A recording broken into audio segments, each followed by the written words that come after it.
Punong-puno iyon ng pagnanais ng paglingkuran, mapagmamahali ng Panginoon at ang kanyang mga tao. Samahan niyo po ako sa pag-aaral natin ngayon ng libro ng Roma, chapter 1 to 15. So tayo ay magbabalik sa Romans at susubukin kong tapusin ito sa loob ng ilang buwan matapos natin ito. Sa Romans 1 to 15, babasahin ko sa English pagkatapos sa Tagalog. So sa English po muna, may outline lang.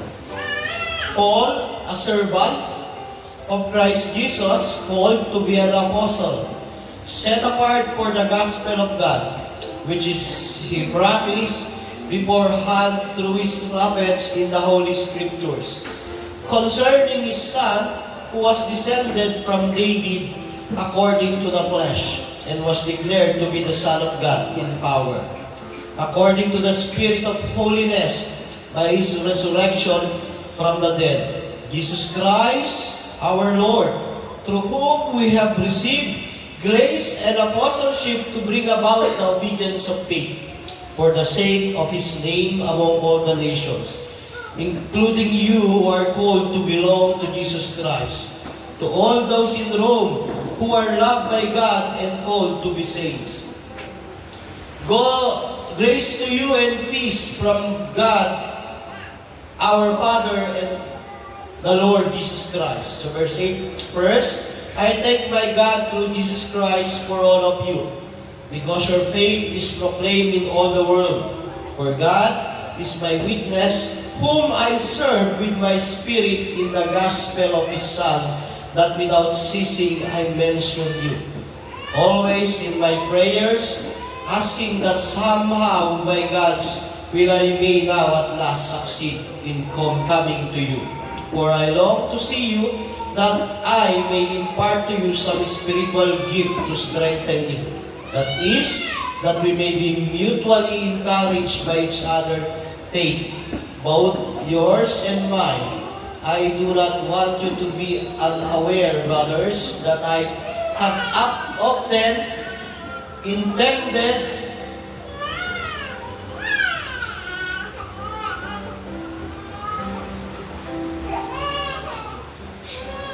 to come to you, but thus far have been prevented, in order that I may reap some harvest among you, as well as among the rest of the Gentiles. I am under obligation both to Greeks and to barbarians, both to the wise and to the foolish. So I am eager to preach the gospel to you also who are in Rome. Yun po ang inspired na salita ng Panginoon. At tignan natin ito sa Tagalog dahil napakahalaga din na nababasa natin ito sa Ingles para pag pinag-aralan natin sa Tagalog, malinaw ito sa atin.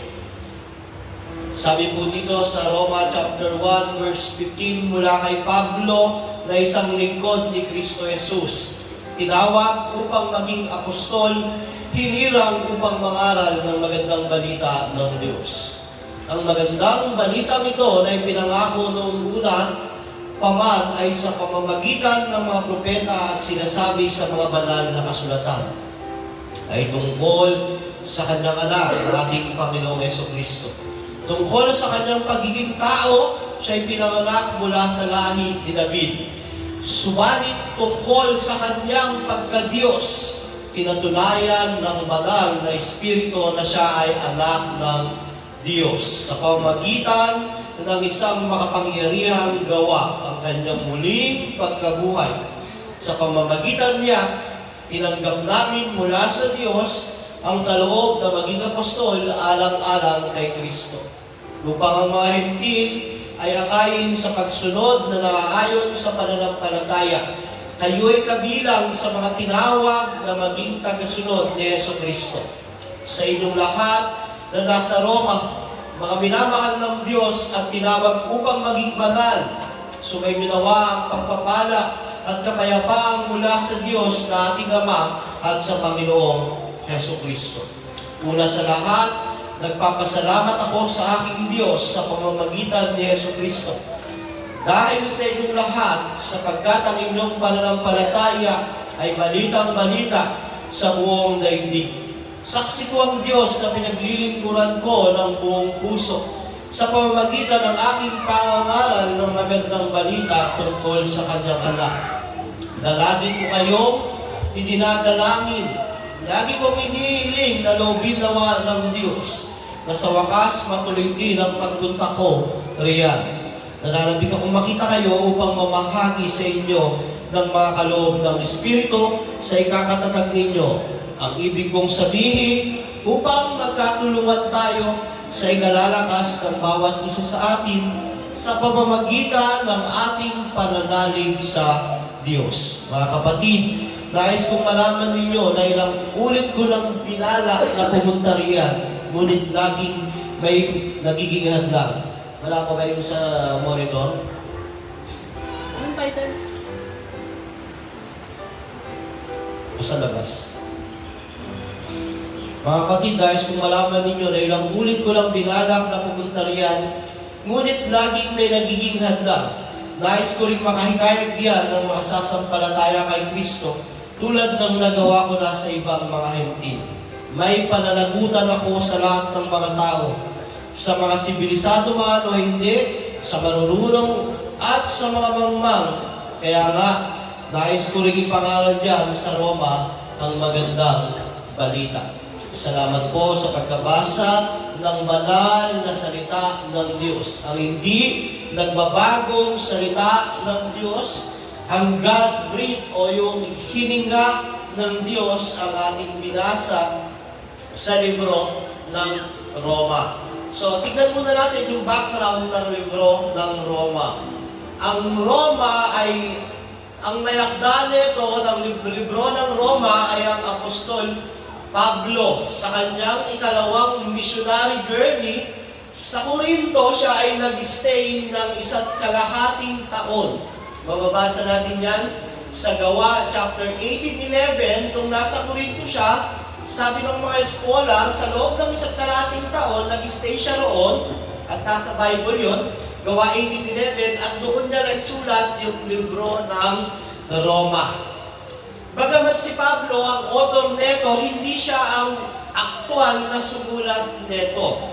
Mababasa natin sa Roma 16:22 kung sino ang sumulat ng libro ng Roma. Noong panahon nila, meron kasing binabayaran na amenyosis na iskriba, tagasulat ito. So hindi si Pablo ang sumulat, pero siya ang author. Habang sumusulat yung manunulat niya, siya yung nagdidikta kung ano ang isusulat. So mababasa natin sa Roma 16:22 na sabi diyan, akong si Tercio na tagasulat ng liham na ito ay bumabati sa inyo sa pangalan ng Panginoon. So ang iskriba ni Pablo noon ay si Tercio. At ang iglesia sa Roma ay may mga teorya kung sino ang nagtatag ng simbahan doon. Sabi ng mga Romano Katoliko, si Pedro daw, kaya nga siya ang unang papa. Pero hindi ho totoo yun. Ang pinakamalapit na teorya ay may mga taga-Roma na nakarinig ng Ebanghelyo na mababasa natin sa Gawa chapter 2 verse 10 na may mga taga-Roma na nakaparinig ng pangangaral ni Pedro at sila ay naligtas, nakakilala sa Panginoon. Ngayon, pagbalik nila ng Roma, ipinangaral doon nila ang gospel at doon nagsimula ang iglesia sa Roma. So, yun yung pinakamalapit at biblical na theory dahil wala sa Biblia na si Pedro ay nagpunta sa Roma at nagtayo ng iglesia. Ang pinakamalapit yung sa Gawa 2:10 na may nakarinig noong panahon ng Pentecostes sa pangangaral ni Pedro at naligtas sila, at kung sila'y naligtas, pag-uwi nila, sila ay nagsimulang mangaral at naitatag ang iglesia ng Roma. So anong layunin ni Pablo sa pagsulat sa mga taga-Roma? Una, para maglatag ng batayan ng mga Kristiyanong doktrina. Bilang apostol, ang mga apostol ang pinanggagalingan ng katuluan ng Panginoon dahil sila ang tinawag ng Panginoon para ipangaral ito noong panahon nila. So, sumulat siya sa mga taga-Roma para maglatag ng batayan ng Kristiyanong doktrina. At ang libro ho ng Roma ay punong-puno ng mga doktrina, mga aral. Kung kuha kayo ng doktrina, dapat sa bagong tipan, sa Epeso, sa Roma. Hindi tayo pwede kumuha ng doktrina sa awit, sa kawikaan, sa mga ngaral. Iyan ay mga poetic book. Pero dito, sinulat ni Pablo ang Roma para maglatag siya ng batayan ng mga doktrina sa mga Kristiyano doon. At para din maghanda ng pagbisita at pagmisyon doon, sumulat si Pablo para sa kanila, para humingi rin ng suporta dahil plano ni Pablo, pagpunta niya sa Roma, pupunta siya sa Espanya. Magtatayo lang siya sa Roma ng base roon at magmimisyon siya sa Espanya. Magbasa natin yan sa Roma 15 na nais ni Pablo na magpunta ng Espanya, pero kailangan niya ng support galing sa mga taga-Roma. Sumunod, para tugunan yung potential na tensyon. Ang Iglesia ng Roma ay binubuo ng mga Hudyo at mga Hentil. So, ang mga Hudyo, maraming bawal sa kanila. Bawal kumain nito, bawal ganito. Ang mga Hentil, walang bawal sa kanila. Ngayon, sinulat yung Roma para tugunan yung potential na pagkaka-divide, pag-iwalay ng simbahan doon. Kaya pag nabasa nyo ang Roma 14, makikita nyo na sinasabi ni Pablo na kung meron sa inyo na tinatangi itong araw na ito, hayaan nyo siya. Kung meron ayaw kumain nito, hayaan nyo siya. Ang mahalaga, yung budhi ng bawat tao. So sinabi niya diyan na sa Roma 14, ang usapin diyan yung kung ano yung mahalaga at hindi mahalaga, hindi usapin ng araw ng linggo yan at ng pagkain, bagamat ginamit ni Pablo iyon para iayos yung potensyal na tensyon, na divisyon sa Roma dahil ito ay binubuo ng mga tao na iba-iba ang kultura, pinagmulang relihiyon. Mga Hudyo na bawal kumain ng baboy, bawal ang ganito dahil galing silang Judaism. Mga Hentil na walang bawal, lahat kakainin namin. So ang mga Hudyo, nagsiselebrate pa sila doon ng mga feast ng mga Hudyo. Ang mga Pagano naman, walang ganun. So, nagsama sila sa isang simbahan, may potensyal na magkaroon sila ng hindi pagkakaunawaan. So, sumulat si Pablo sa Roma para tugunan iyon. Kaya mababasa din sa Roma 14 kung paano yung tinugunan yung pagkakaibahan ng mga Hudyo, mga Hentil, mga Griego. Sumunod pa, para kaya natin at palakasin yung mga mananampalataya roon na mababasa natin sa sa unang chapter ng Roma, 13 to 15, na nais niyang makibahagi sa kanila. Magbahagi ng kaloob bilang siya ay isang apostol. At upang linawin at ipagtanggol ang kanyang mga aral. Ito ho ang reason bakit sinulat ang libro ng Roma. Ngayon, pagbabasahin ko yan, may idea ka na. Pinasulat pala ni Pablo kay Tercio, at sinulat niya ito para humingi ng suporta, ayusin yung tension doon, at para din mapalalim sila sa doktrina. So, merong receiver yung author ng Roma. At sa binasa natin, makikita natin yung 1 to 15 na kung paano si Pablo ay bumabati at ipinakilala niya ang kanyang otoridad bilang apostol. Pangalawa, sinabi sa kanila kung paano niya pinapanalangin ng mga taga-Roma. Pangatlo, yung desire at pagnanais ng kanyang puso na maibahagi ang Ebanghelyo sa kanila, makasama sila sa gawain, makatuwang sa gawain.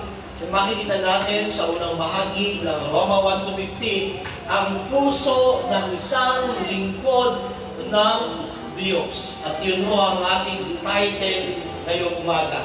Ang puso ng lingkod ng Diyos. Meron tayong tatlong points. Una, puso ng otoridad ng lingkod ng Diyos ay ang Diyos at ang Ebanghelyo ni Kristo. Pangalawa, ang puso ng pananalangin ng lingkod ng Diyos para sa mga hinirang ng Diyos. Pangatlo, pusong selfless o pusong hindi makasarili. So, tignan natin ang ating unang puntos. Puso ng otoridad ng lingkod ng Diyos ay ang Diyos at ang Ebanghelyo ni Kristo. Sa 1-7, sabi ng Apostol Pablo sa kanyang sulat, mula kay Pablo, isang lingkod ni Kristo. Ang lingkod noon, hindi ibig sabihin servant, ang ibig sabihin ng lingkod, alipin o slave. Ang tamang translation dapat dyan, mula kay Pablo na isang alipin ni Kristo Jesus. Pag ang alipin ho, wala ho siyang karapatan. Ang karapatan niya lang sumunod sa kanyang Panginoon. Tinawag upang maging apostol.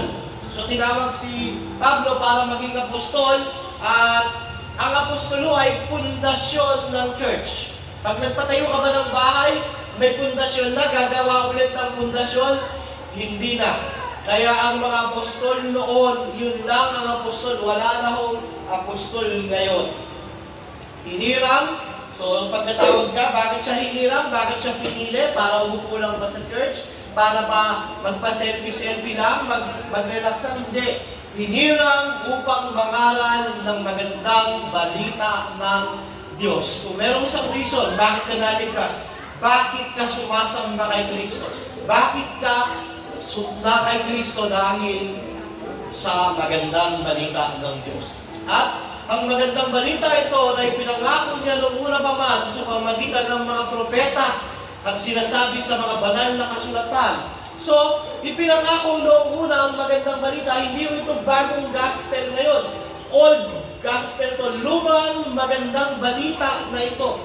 Hindi ito kagaya ng mga bagong magandang balita ngayon na pag sumampalataya ka kay Kristo, magkakaroon ka ng magandang buhay, hindi ka na magkakasakit, lahat ng i-claim mo, lahat ng i-decree mo, lahat ng tingin mo ibibigay, hindi mo yun magandang balita. Ang magandang balita ay tungkol sa kanyang anak. Hindi tungkol sa tao, hindi tungkol sa iyong magandang balita. Sa 3:4, tungkol sa kanyang anak, ang ating Panginoong Jesucristo. Sinabi niya tungkol sa kanyang magiging tao. Sino si Jesus? Napag-aralan niyo kanina. Pinanganak siya sa sabsaban. Ang ama niya ay si Jose. Ordinaryong tao si Jesus. Yet siya ay isang Diyos. Sabi niya sa kanyang pagiging tao, siya ay pinanganak mula sa lahi ni David. Ang ginamit dito ni Pablo, si David, hindi si Jose. Ginamit niya yung generational mula sa haring David. Tungkol sa kanyang pagka-Diyos naman, pinatulayan daw ng banal na espiritu na siya ay anak ng Diyos sa pamamagitan ng isang makapangyarihang gawa kanyang muling pagkabuhay. Paano ito? Pinapakita rito yung mga propesiya ng propeta na yung anak ng Diyos ay mamamatay at muling mabubuhay sa pamamagitan ng kapangyarihan ng Espiritu ng Diyos.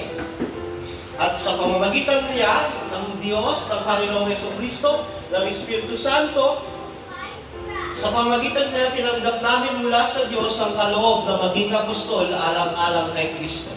Upang ang mga hentil o yung mga hindi Hudyo ay akayin sa pagsunod na naaayon sa pananampalataya. Sabi niya sa mga Roma, kayo ay kabilang sa mga tinawag na maging tagasunod ni Jesucristo. Sa inyong lahat na nasa Roma, mga minamahal ng Diyos at tinawag upang maging banal, sumayin niyo nawa ang pagpapala, kapayapaan mula sa Diyos na ating Ama at Panginoon Jesucristo. Ang otoridad, ang puso ng otoridad ng lingkod ng Diyos ay si Kristo. Alipin ni Kristo ang definition ni Pablo. Fall and slave of Christ. Ang alipin ho ay walang karapatang gumawa ng para sa kanyang sarili. Ang trabaho lang ho ng alipin noong panahon nila, sundin ang ikagagalak ng kanyang Panginoon. Sa pelikulang Mad Max movies, meron isang warlord doon na nasa taas sila. Marami siyang slave. At gusto nung nasa baba, nung bida na di susunod sa iyo yung mga tauhan mo kasi yung mga tauhan niya nasa taas lahat, may mga bomba sa katawan. Sabi ng warlord, mga slave ko sila. Lahat ng ituro ko sa kanila, gagawin nila. Pinatalon yung isa. Pagtalon ng isa, sumabog, namatay, nabagsakan yung Ganun ho ang definition ng slave. Wala siyang karapatang gumawa ng gusto niyang gawin. At alam ito ni Pablo nung sabihin niya na siya ay alipin ng Panginoong Jesucristo o lingkod. Pinalablaw na lang kasi ang salin ngayon sa NIV, ESV, pero kung babalikan natin sa Griego, ang ibig sabihin ng doulos ay as the name of Christ. Bakit siya naging slave ni Christ? Binili siya ng dugo ni Jesus. Hindi na niya pag-aari ang kanyang sarili, pag-aari na siya ng Panginoon. Binili siya ni Kristo sa krus ng Kalbaryo. At dahil doon, ang layunin ng isang lingkod ng Diyos, ang puso ng kanyang otoridad ay ang Panginoong Jesucristo. Hindi lang yun, sabi niya, tinawag para maging apostol. Ang qualification po para maging apostol ganito. Kailangan nakita mo si Kristo, yung nabuhay na Kristo, kailangan mong makita ng personal. Pangalawa, ang apostol dapat ay nakasama sa ministeryo ng Panginoong Jesucristo at mga alagad. Pangatlo, merong gift ng sign and wonders. Nagpapagaling, gumagawa ng himala ang mga apostol. Sa panahon ba natin, may nakakita na kay Kristo ngayon, wala na ho. Kaya nga ho, wala ng apostol. Pero si Pablo, sabi niya, tinawag siya para maging apostol dahil sa magandang balita, dahil siya mismo, nakita niya ang resurrected Christ at tinalaga siya para maging apostol. At para ipangaral ang magandang balita ng Diyos. Mga kapatid, kung meron kayong dapat matutunan sa iglesyang ito, iyon ang mabuting balita ng Ebanghelyo. Kung meron kayong dapat i-share sa labas na natutunan nyo sa loob ng simbahang ito, ay ang mabuting balita ng Ebanghelyo. Wala mong iba. Hindi dapat ipangaral yung magaling yung pastor namin, pogi yung pastor namin, mababait yung mga member ng church. Maganda yung church namin, may aircon. Ang priority at pangunahin mong ipangaral ang mabuting balita. At ang mabuting balita ay tungkol sa Diyos, sa kanyang kabanalan, sa kanyang katarungan, na dahil banal at makatarungan ng Diyos, kailangan niyang parusahan ang lahat ng kasalanan mo. Hindi na paliligtasin kahit isang kasalanan mo. Dahil siya ay banal at makatarungan. Paparusahan niya ang bawat kaliit-liit ang kasalanan.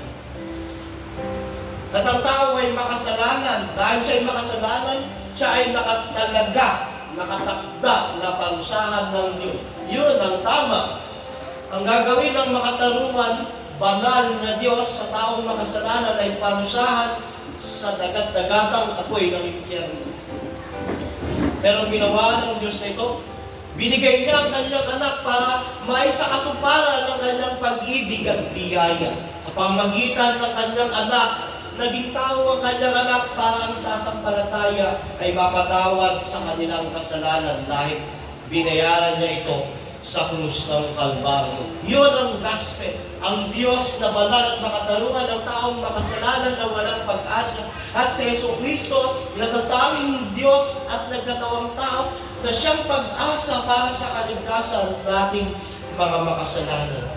At yun yung layunin at yun ang puso ng otoridad ni Pablo bilang lingkod ng Diyos. Ang Diyos, ang Ebanghelyo. At sabi doon, yun daw ay nakaugat sa lumang Ebanghelyo, sabi, ang magandang balita ito ay pinangako na noong una. Hindi mo ito bagong gospel, old gospel. Genesis 3:15 pa lang, andun na yung Ebanghelyo.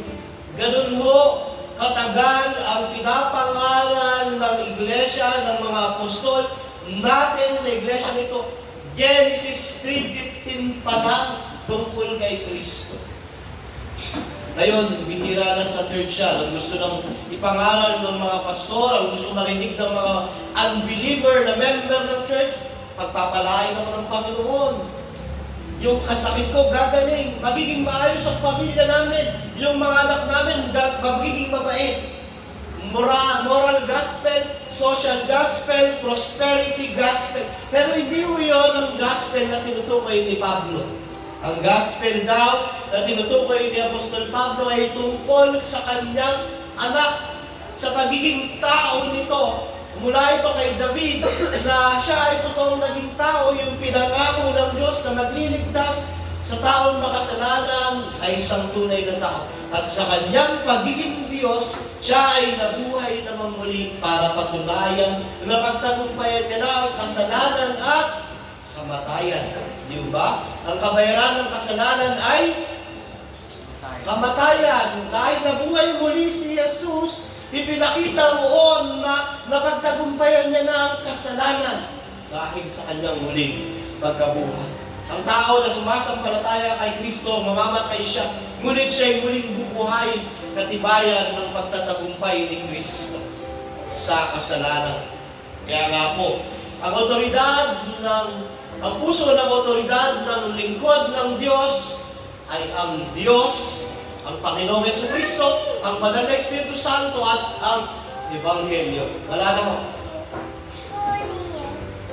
Kaya nga ako bilang pastor, bilang mga member ng church, mga hinirang ng Diyos, ang inyong puso ng otoridad ay ang Diyos at ang Ebanghelyo.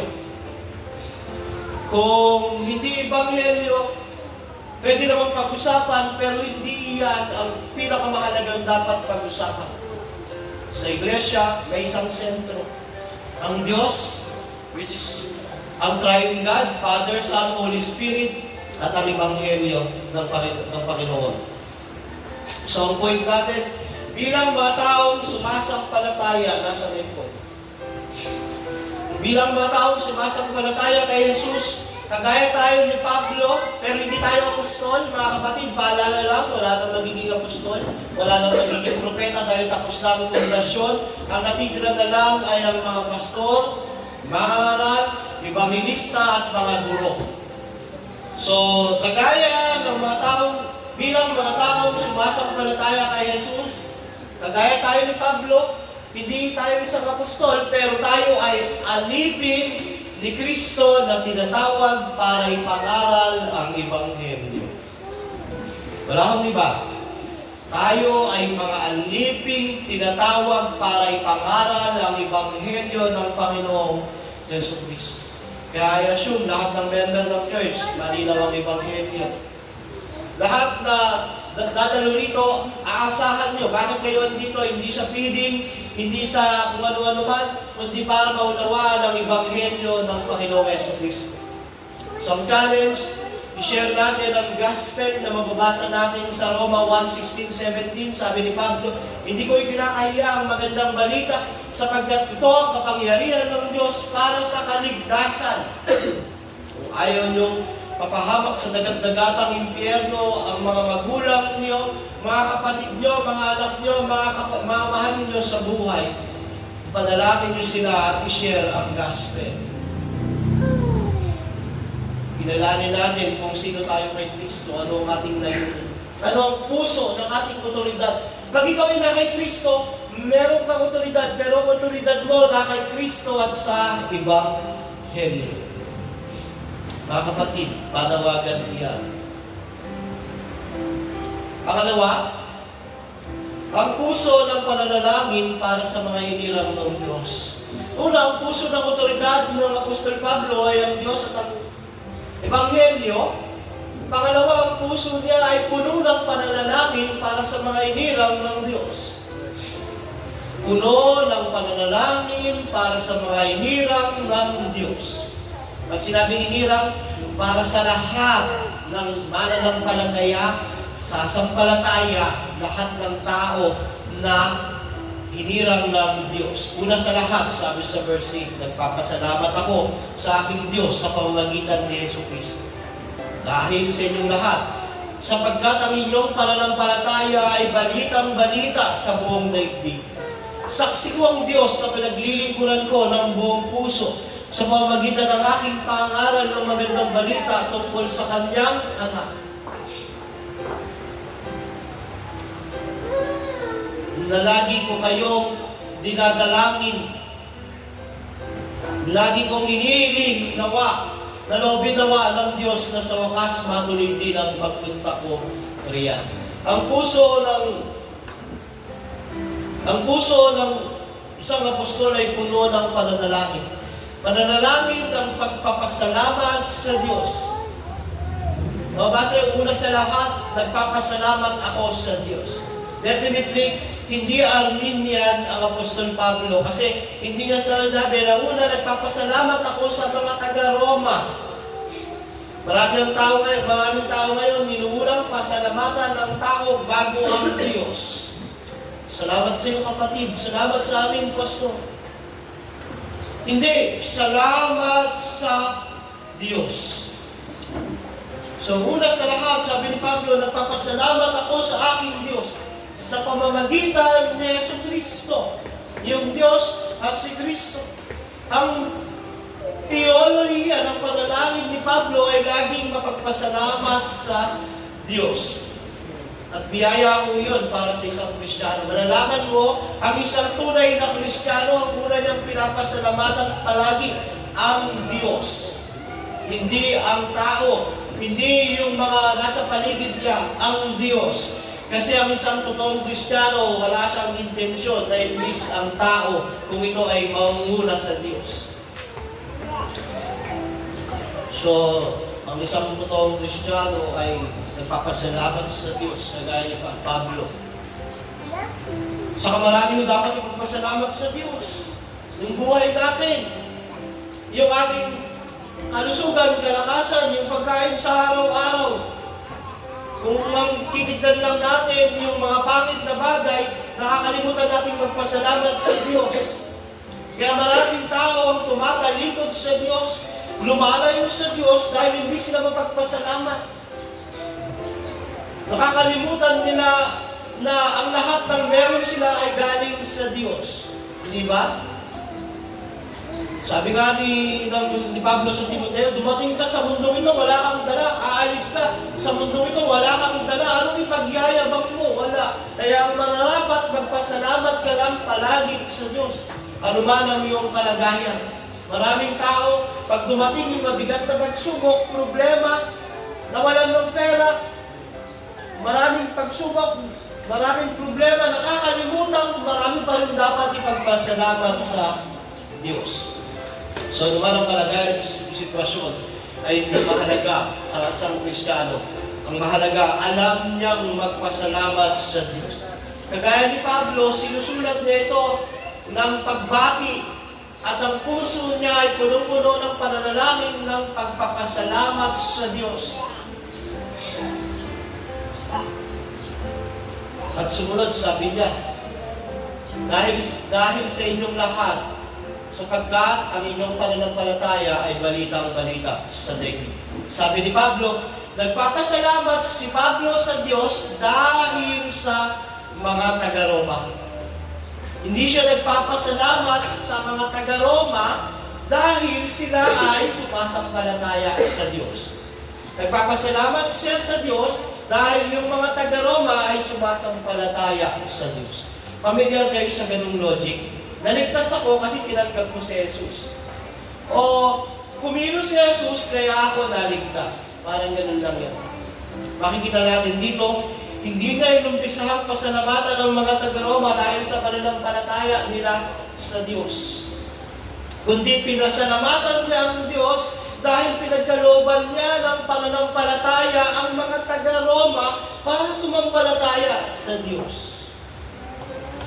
Hindi ba nakakalimutan kasi ng tao na ang pananampalataya ay galing pa rin sa Diyos. Akala ng tao sa kanyang pananampalataya, siya ang may gawa. Pero dito sabi ni Pablo, nagpapasalamat ako sa Diyos kasi binigyan kayo ng pananampalataya, kaya kayo sumasampalataya. Hindi ako nagpapasalamat sa mga taga-Roma dahil sa kanilang pananampalataya sa Diyos. Magkaiba yun. Kaiba yung nagpapasalamat ka sa Diyos dahil binigyan ng Diyos ng pananampalataya ang mga taga-Roma, kaya siya sumampalataya sa nagpapasalamat ako sa mga taga-Roma dahil sumasampalataya sila sa Diyos. Kasi sa una, ang bida ang Diyos. Sa pangalawa, ang bida ang taga-Roma. So makikita natin dito yung pagiging Calvinist ni Apostol Pablo na inuuna niya lagi ang glory ng Diyos bago ang pagpupuri sa tao. Inuuna niya lagi yung gawa ng Diyos bago yung gawa ng tao. Ang Arminian, sinasabi nila, saved by grace sila. Pero dahil ito sa kanilang faith, tapos, nakakalimutan nilang saved by grace tayo dahil sa ating faith na galing sa Diyos. Laging Diyos ang simula. Dahil ang isang patay na tao walang magagawa para buhayin ang kanyang sarili. Pero dito sinasabi ni Pablo, ang salvation is by grace, pati ang faith ng mga taga-Roma galing sa Diyos. Walang ambag ang mga taga-Roma sa kanilang salvation. Ang ambag lang nila ay yung kasalanan.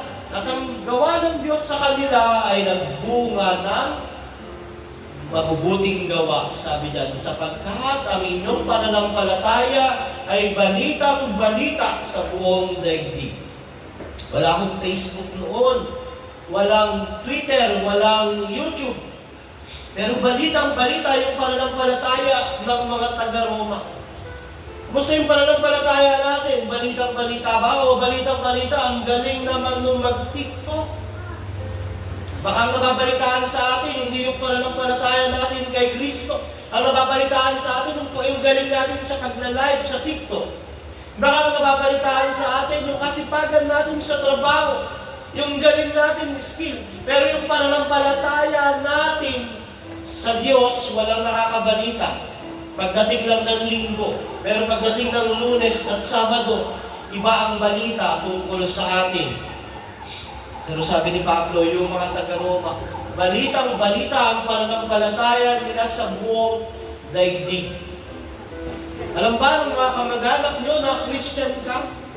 O ang pag-alam ng kamag-anak mo, Christian yan, pero masama ang ugali. Pero hindi halata. Christian na. So balitang-balita ba sa daigdig ang ating pananampalataya? Hindi naman ito tungkol lang sa moralidad. Kahit naman na Kristiyano ka na, magkakasala ka pa rin, andun pa rin yung masasama mong ugali, pero andun ang pagmamahal mo kay Kristo at sa kanyang ebanghelyo. Walang isang mic, please.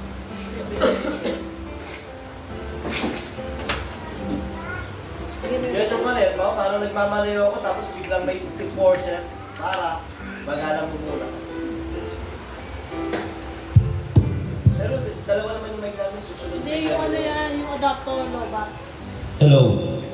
So sabi niya, balitang-balita sa buong daigdig. Nagpapasalamat si Apostol Pablo sa Diyos dahil ang mga taga-Roma ay balitang-balita ang kanilang pananampalataya. Ako nagpapasalamat sa Diyos dahil may mga tao rito sa church na nakakasama na namin sa gawain. Nakakasama namin sila sa pagkuhan ng mga bata. At pagdating ng panahon, nawa makasama sila sa pag-evangelism sa bawat bahay. Yun o, nagpapasalamat ako sa Diyos sa mga taong yun.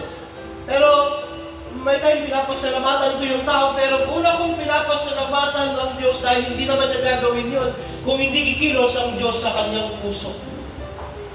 Hindi naman niya gagawin yun kung hindi ipapasok ng Diyos sa isip niya ang kahalagahan ng paglilingkod sa Panginoon. Nawa ko, dumami pa yung makasama namin na aktibo sa gawain ng iglesia ito.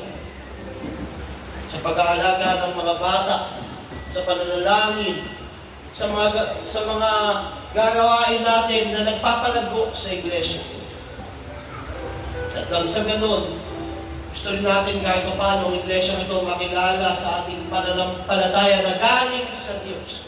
Pananampalatayang tapat sa Diyos, tapat sa Kanyang salita. Sabi pa ni Pablo, saksi ko ang Diyos na pinaglilingkuran ko ng buong puso sa pamamagitan ng aking pangaral ng kanyang magandang balita. Tungkol sa kanyang anak na lagi ko kayong dinadalangin, lagi kong inihiling na loobin nawa ng Diyos na sa wakas matuloy din ang pagpunta ko rin. Sabi ni Pablo, lagi ko kayong pinagpipray, mga taga-Roma. Hindi pa niya nakita ang mga tao sa Roma. Hindi pa niya nakausap ang mga tao sa Roma dahil walang cellphone noon. Hindi pa niya nakasama. Kahit sa malayo, hindi pa niya nakita yung itsura ng mga taga-Roma. Pero sabi niya, lagi ko kayong dinadalangin. Ang puso ng lingkod ng Diyos, ang puso ng mga taong na kay Kristo ay puno ng pananalangin para sa mga hindi lang ng Diyos. Pero huwag mo munang idalangin yung mga hindi mo nakikita, yung mga tao na lang sa church na nakakasama natin. Mga hindi natin nakakasama, kailan natin kunin pinanalangin? Dapat tayo ng mga niligtas ng Panginoon. Ang puso natin ay puno ng panalangin, kagaya ng Apostol Pablo, sabi niya, na lagi ko kayong dinadalangin. At sabi niya, lagi kong inihiling na loobin nawa ng Diyos sa wakas, matuloy din ang pagpunta ko rin. Nais niya silang makita, makasama, makapellowship. Yung mga taga-Roma, na mga mananampalataya na naririnig niya lang sa mga bumibisita sa kanya, yung pananampalataya at gawa nila, dinadalangin niya na sana makasama, makita niya ang mga iyon. Ganito ang puso ng lingkod ng Diyos, puso ng mga hinirang ng Diyos, puso ng mga niligtas ng Diyos. Tayo mo, every Sunday, dapat excited tayo sa Lord's Day. Excited tayo dahil magkaka-fellowship tayo. Excited tayo dahil magkakasama tayong aawit sa ating Panginoon. Excited tayo dahil maririnig natin ang salita ng Diyos na dinadala ng inyong pastor. Huwag nawa, nakagaya tayo ng iglesia ng Efeso na marami ng alam, marami ng natutunan ng mga taga-Efeso, doctrinally sound sila, pero wala na yung pag-ibig nila sa Panginoong Jesus. Dumadalo na lang sila sa mga gawain, formality na lang. Pero hindi ganun ang puso ni Apostol Pablo. Hindi pa niya nakita, hindi niya alam kung anong klaseng mga tao yung mga taga-Roma. Basta alam niya, mga Romano yun, mga Hentil yun, mga Hudyo yun na magkakasama ron, nanaligtas sa Panginoon. Hindi niya alam kung ano yung mga ugali, anong mga kultura, pero lagi niyang dinadalangin. At excited siya na makasama sila, lagi niyang inihiling sa Diyos. Sa mga kapatid, lagi natin panalangin ang mga kasama natin sa church. Lagi natin panalangin yung mga kabataan, mga children na ina-outreach natin na maligtas, yung pamilya nila. Lagi natin panalangin yung mga pagtuturo na nangyayari. Ibigay natin lagi ang the best every time, kapatid, na bibigyan tayo ng pagkakataon para paglingkuran ang Diyos. Huwag tayong tumingin sa kalagayan natin dito na, iba naman, dito ang church namin. Kahit ganito ang iglesia, sa Diyos pa rin ito. Dinig sa langit ang ating paglilingkod. Dinig sa langit at kita sa langit lahat ng ginagawa ninyo. Kung gagawin niyo iyan, kagaya ng mga taga-Efeso na formalidad lang, bibigay iyan ng hindi magandang patotoo sa bawat isa. Gawin natin ang the best, lalo na sa pananalangin. Tignan natin yung puso ng Apostol Pablo sa kanyang pananalangin. Pinapasalamatan niya ang Diyos dahil sa mga taga-Roma, sa kanilang pananampalataya. At ang mga taga-Roma, balitang-balita yung pananampalataya nila. Nakikita, naririnig, nalalaman na sila yung mga Kristiyano. Yung buhay mismo ng mga taga-Roma, alam, yung gawa nila, alam. At pinapanalangin ni Apostol Pablo na makasama sila. Ang ating points, sa mga lingkod ng Diyos ay dapat mapanalanginin at magpasalamat. Manalangin ang mga lingkod ng Diyos ng buong puso para sa mga mananampalatayang kagaya nila.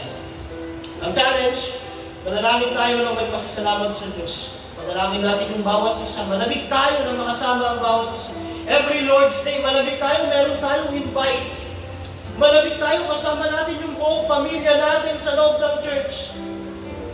Malabik tayo na yung mga anak ko, yung asawa ko, yung kapatid ko, andito kami, ando ng Diyos, nakikita niya yung ginagawa namin.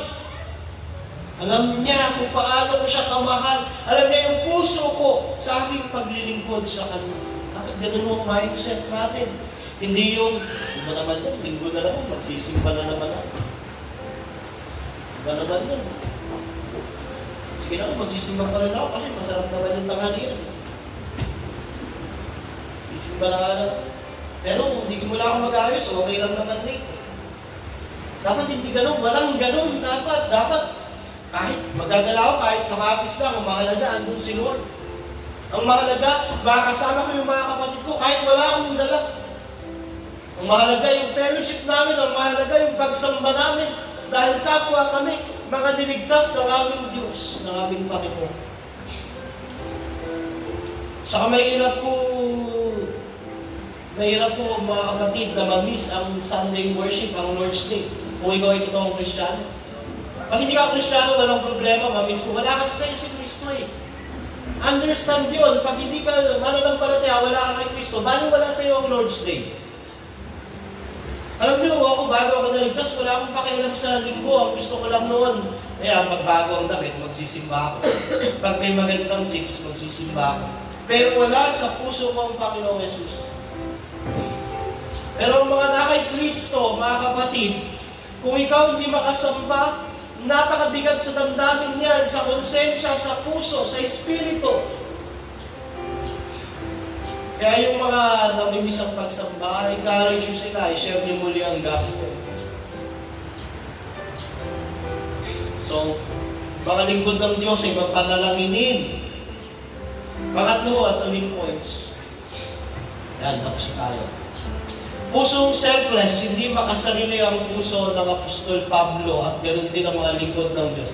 Sabi niya, nananabik akong makita kayo upang mamahagi sa inyo ng mga kaloob ng Espiritu sa ikatatag ninyo. So sabi ni Pablo, gusto kong mapunta dyan, hindi para makinabang sa inyo, kundi para magbahagi sa inyo. Sabi ni Pablo, bilang apostol na tinawag ng Diyos, gusto niyang magbigay ng kaloob ng Espiritu. Para saan? Para sa ikatatag nila. Hindi para sa mapapakinabangan niya. This is the heart ng isang totoong lingkod ng Diyos, nagmamahal sa Diyos. Makapagbahagi ng kaloob sa ikatatag nila. Ganun ang kaisipan, ikatatag ng mga taga-Roma. At sabi niya, ang ibig kong sabihin upang magkatulungan tayo. Hindi lang para sa kanila, at the same time, para sa kanya rin. Selfless, inuuna niya yung iba, bago yung kanyang sarili. Sabi niya, ang ibig kong sabihin, upang magkatulungan tayo sa ikalalakas ng bawat isa sa atin sa pamamagitan ng ating pananalig sa Diyos. Ang ganda ng isip, ng puso ng isang totoong lingkod ng Diyos, isang nakay Kristo. Nais niya mapaglingkuran ang mga taga-Roma. Bago siya magbe-benefits din. So, paano natin tinitignan ng church? Yung magagawa dapat natin sa church. At nang sa ganon, yung magkakaroon din tayo ng benepisyo sa church. Tatatag tayo sa Pilipinas. Alisin natin yung mindset na ano ang makukuha ko sa church. Ang mindset natin, ano ang may bibigay ko sa church at nang sa ganon, mag-benefits din ako. Sabi ni Pablo sa 13, mga kapatid, nais ko malaman ninyo na ilang ulit ko lang binalak na komentaryan, ngunit lagi ko may nagiging hadlang. Nais ko rin mahikahikayat yan ang sasampalataya kay Kristo tulad na nagawa ko sa ibang henting. Sabi ni Pablo, matagal ko nang nais pumunta dyan, kaso yung kalooban ng Diyos, hinahadlangan pa. At pag nais ko, pag nakapunta ako diyan, makahikayat din ang sasampalataya kay Kristo. Nabalitaan niya ang gawa ng pananampalataya ng mga taga-Roma ay balitang-balita. Sila ay nagbabahagi sa mga hentil. Nakihikayat sa mga taga-Roma, mga Hudyo, na nasumampalataya kay Kristo. At sabi ni Pablo, nais ko ring makahikayat diyan ng sasampalataya kay Kristo. Tulad ng nagawa ko na sa ibang mga Hudyo. Sabi ni Pablo, gusto kong tumulong diyan sa gawain ninyo na makapagbahagi, na makahikayat ng mga sasampalataya kay Kristo.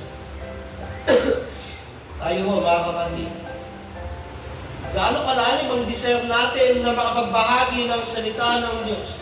Gaano kalalim ang desire natin makahikayat ng tao na sasampalataya kay Kristo? Hindi nyo kailangan sabihin sa akin, kailangan sa Panginoon.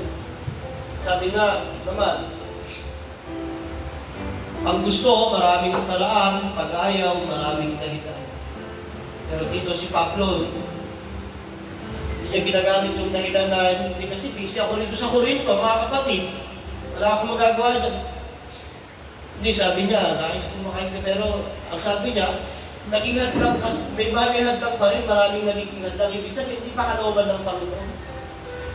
Pero yung puso niya, desire niya, ay selfless, gusto pa rin niya makapagdala ng kaluluwa. At sa 14, may pananagutan ako sa lahat ng mga tao, sa mga sibilisado man o hindi, sa marunong o sa mga mangmang. Grabe ito si Pablo, no? Sabi niya, may mga pananagutan ako sa lahat ng mga tao. Ang tamang translation nito, I'm indebted. May utang ako sa bawat tao. Literally, hindi utang na pera, hindi utang na loob, kundi may utang siya sa Diyos na kailangan niyang bayaran sa bawat tao. Utang niya yung kaligtasan niya sa Panginoong Yesus.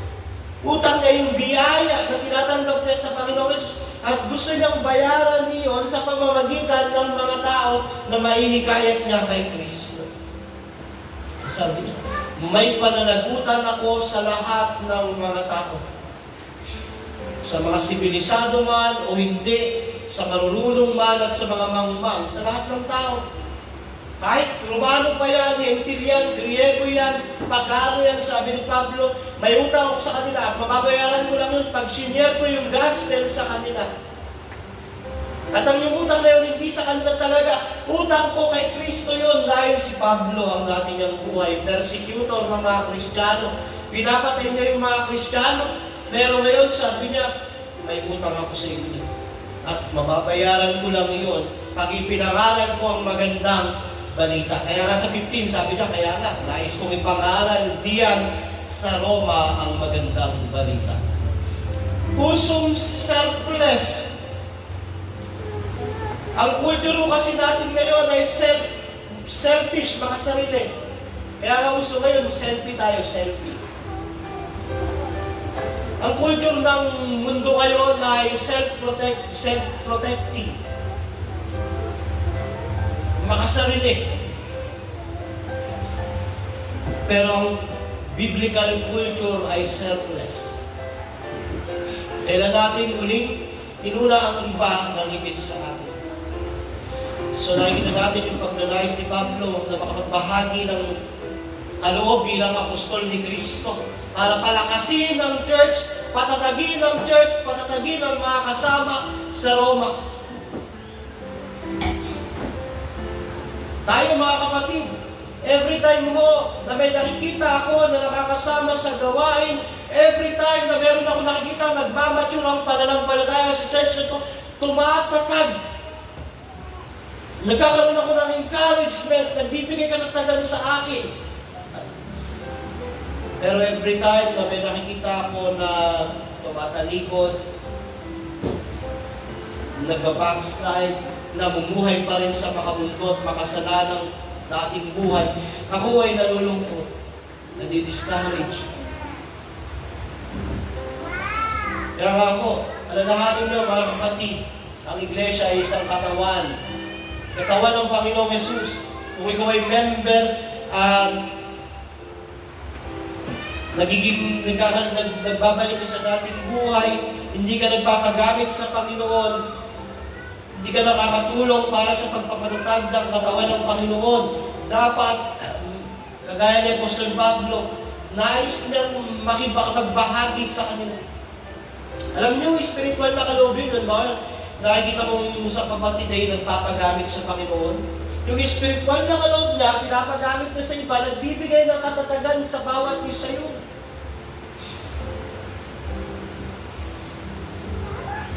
Spiritual na kaloob mo, yung pag-share mo ng gospel, magiging matyaga, matiisin, maunawain.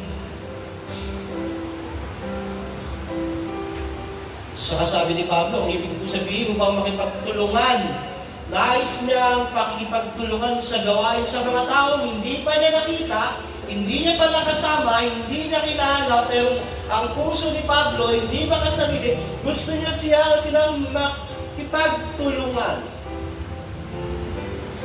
Bawat isa sa atin, mga kapatid, magkakakilala tayo, magkakasama, pero nawa ang puso ng bawat isa ay may puso na nais makipagtulungan sa gawain. At ang pinakamatid sa lahat, sabi niya, nais ko may bahagi, ipangaral ang magandang balita. Ang puso ng paglilingkod ng Diyos ay hindi makasarili. Ang puso ng mga hinirang ng Diyos ay hindi makasarili. Si Apostol Pablo, bago siya naging apostol, siya ay makasarili. Kasi gusto niya lang yung Judaism, yung pagiging religyoso niya, i-impose niya sa mga Kristiyano nun, kaya pinapatay niya, at para sa kanya, mali yung ginagawa nila. Pero ngayon, hindi niya sila pinipilit na maging Kristiyano, bagkos pinapanalangin niya at sinataga niya, inuuna niya yung iba bago ang kanyang sarili. Ang puso ng lingkod ng Diyos ay hindi makasarili, hindi lang para sa kanyang comfort, ang kanyang inuuna, hindi lang para sa benefits niya, bagkus sinuuna niya yung benepisyo para sa iba. Yan yung makikita natin sa verse 11 to 15. Pusong selfless. Gusto niyang paglingkuran ng mga taga-Roma, magbigay ng kaloob. Yung pagtuturo, spiritual na kaloob yun. Kaya yung mga Bible study leader natin, tuloy niyo po yan. Aralin yung maigi, gawin yung pinakamadaling maunawaan yung gospel. Paglilingkod doon sa Panginoon niya. Pagtulong sa gawain niya. Gusto niya tumulong sa kanilang mga gawain, sa mga taong hindi niya pa nakita, nakasama, nakilala. Narinig niya lang yung pananampalataya nila, ibalitang balita. Gusto niya ibahagi ang mga gospel sa mga wala pa kay Kristo. Yun yung pusong selfless. Challenge mga kapatid, ito yung challenge para sa atin. Huwag tayong makasarili. Huwag tayong selfish. Tabunan natin yung mga dahilan. Bagkus, buhayin natin ang mga paraan para magamit tayo ng Panginoon. Ulahin natin ng iba. Bago ang ating sarili, may share natin yung gospel sa kanila. We must be selfless. At ang conclusion, ang puso ng lingkod ng Diyos, ang puso ng kanyang otoridad ay ang Diyos at ang Ebanghelyo ni Kristo. Ang kanyang puso ay puso ng pananalangin para sa mga hinirang ng Diyos at pusong hindi makasarili. Mga kapatid, ngayong umagang ito, kung ikaw ay wala pa kay Kristo, wala kang ganyang puso. Ang puso ng wala pa kay Kristo ay isang pusong makasarili. Ang puso ng isang taong wala pa kay Kristo ay isang pusong walang nais makibahagi sa gawain, walang nais tumulong sa gawain ng Diyos. At ang puso ng taong wala pa kay Kristo ay ang otoridad niya ay ang diablo at ang mundong ito. Kaya ngayong umagang ito, kung wala ka pa kay Kristo, pagsisihan mo ang iyong mga kasalanan, talikuran nito at sumampalataya kay Kristo. Bibigyan ka niya ng bagong puso. Isang puso na ang otoridad ay ang Diyos, ang salita ng Diyos at ang layunin ay pangaral ng Ebanghelyo. Bibigyan ka niya ng isang puso na nais makibahagi sa gawain, makipagtulungan sa gawain ng church. Bibigyan ka niya ng isang puso na hindi makasarili, bagkus isang puso na inuuna ang kapwa bago ang sarili. Kaya sumampalataya kay Kristo. Tanggapin mo siya bilang Panginoon at tagapagligtas ng iyong buhay. At ngayong oras na ito, ikaw ay maliligtas. Ay po'y manalangin. Panginoon, salamat sa umagang ito. Muli nga po,